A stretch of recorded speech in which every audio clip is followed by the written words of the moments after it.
అని చెప్పి ఇది సెంట్రల్ సెక్రటరీ కాంతారావు గారికి లేఖ రాసి ఉంటుంది. నెక్స్ట్ సరే, ఇక దీనికి ఈ Palamuru Rangareddy lift irrigation scheme విషయంలో నేను ముందు చేసిన ప్రకటన మరోసారి చేసి మనం నెక్స్ట్ సబ్జెక్ట్ పోదాం. చాలా క్లియర్గా తెలంగాణ ప్రజానీకానికి తెలియజేస్తున్నాం, ఈ బీఆర్ఎస్ పార్టీ బీఆర్ఎస్ ప్రభుత్వం తెలంగాణలో ఇరిగేషన్ శాఖని సర్వనాశనం చేయడం కాక మరి 1,83,000 కోట్లు ఖర్చు పెట్టి ఎక్కడ కూడా కొత్త ప్రాజెక్టు మరి మొదలుపెట్టి పూర్తి చేయలే. కట్టిన ఒక ప్రాజెక్టు కూలిపోయింది, మరి ఎక్కడ కూడా ఆయకట్టు ఇవ్వలే. వాళ్ళు ఏదో ఒక ఫాల్స్ నెరేటివ్, ఒక బదనాం చేసే ప్రయత్నం చేస్తున్నాము. కృష్ణా బేసిన్లో పాలమూరు రంగారెడ్డి, కల్వకుర్తి, నెట్టెంపాడు, భీమా, కోయిల్ సాగర్, కొడంగల్, నారాయణపేట్, ఎస్ఎల్బిసి టనల్, డిండి, కృష్ణా బేసిన్ ప్రాజెక్ట్స్ అన్నీ కూడా హైయెస్ట్ ప్రయారిటీతో మా ప్రభుత్వం పూర్తి చేస్తుందని చెప్పి నేను మరోమారు మాటిస్తున్నాను. నెక్స్ట్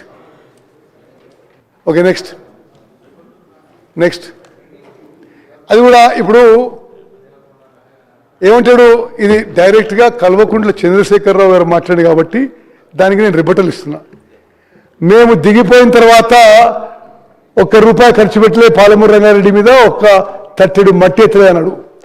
7,000 కోట్లు ఖర్చు పెట్టినాము. 65 లక్షల క్యూబిక్ మీటర్ల అర్త్ వర్క్ జరిగింది, 7 లక్షల క్యూబిక్ మీటర్ల కాంక్రీట్ వర్క్ జరిగింది, 9 కిలోమీటర్ల మరి ప్రెజర్మెంట్స్ లెంత్ వేయడం జరిగింది. వాళ్ళు ఉన్నప్పుడు మేము అనుమతులు ఇచ్చినట్టుగా ఒక ప్రాజెక్ట్ కట్టడానికి 21 క్లియరెన్సెస్లో ఓన్లీ 4 క్లియరెన్స్ వచ్చినాయి. ఇంకా 17 క్లియరెన్సెస్ రాకుండా వదిలిపెట్టిపోయినరు. వర్క్ కంప్లీషన్ 27,000 crores, అంటే 32%. నెక్స్ట్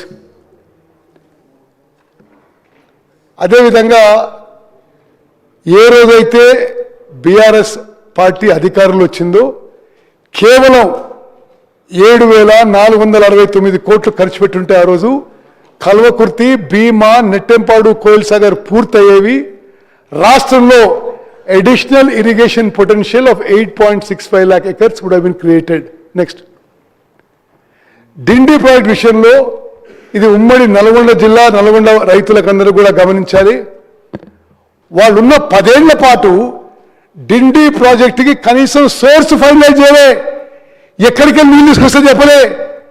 మేము వచ్చిన తర్వాత డిండి ప్రాజెక్టుకి ఏదుల ఫైనలైజ్ చేసి ఏదుల డిండి లింకు 1,800 కోట్లు మంజూరు చేసి టెండర్స్ పిలిచి ఇప్పుడు పనులు పురోగతిలో ఉందని చెప్పి నేను మనం చేస్తున్నాను.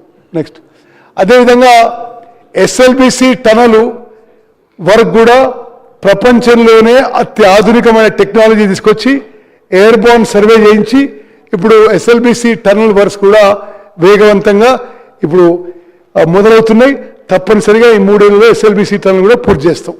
నెక్స్ట్ సరే, ఇప్పుడు కృష్ణా నది జలాల విషయంలో మా ప్రభుత్వం యొక్క వే ఫార్వర్డ్ ఏంటంటే కృష్ణా బేసిన్ మీద ప్రాజెక్టు పూర్తి చేస్తాము. అదేవిధంగా కృష్ణా వాటర్స్ డిస్ప్యూట్ ట్రిబ్యునల్ 2లో తెలంగాణకి 71% నీటి వాటా రావాలని గట్టిగా వాదన వినిపించబోతున్నాము.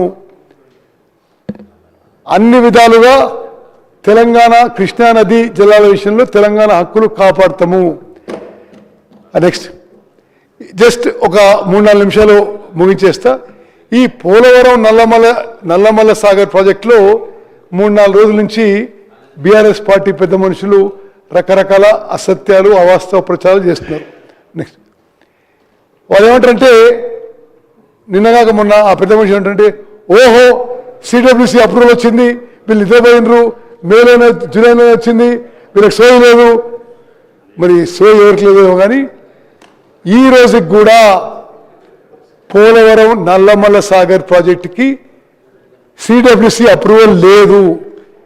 హరీష్ రావు గారు ప్రెస్కు చూపెడుతున్న లెటరు సిడబ్ల్యూసీలో ఒక డైరెక్టరేట్ నుంచి ఇంకో డైరెక్ట్ లెటరు. సిడబ్ల్యూసీ స్పష్టంగా మన ప్రభుత్వానికి లెటర్ రాసి అసలు ఆ ప్రాజెక్టుకి అనుమతి లేదు, డిపిఆర్కి అనుమతి లేదు, ఇప్పటి వరకు ప్రీ ఫీజిబిలిటీ రిపోర్ట్ కూడా క్లియర్ చేయలేదని చెప్పి లిఖితపూర్వకంగా ఇవ్వడం జరిగింది. అయినా సరే ఎందుకైనా జాగ్రత్త వహించాలని తెలంగాణ ప్రభుత్వం సుప్రీంకోర్టులో ఈ పోలవరం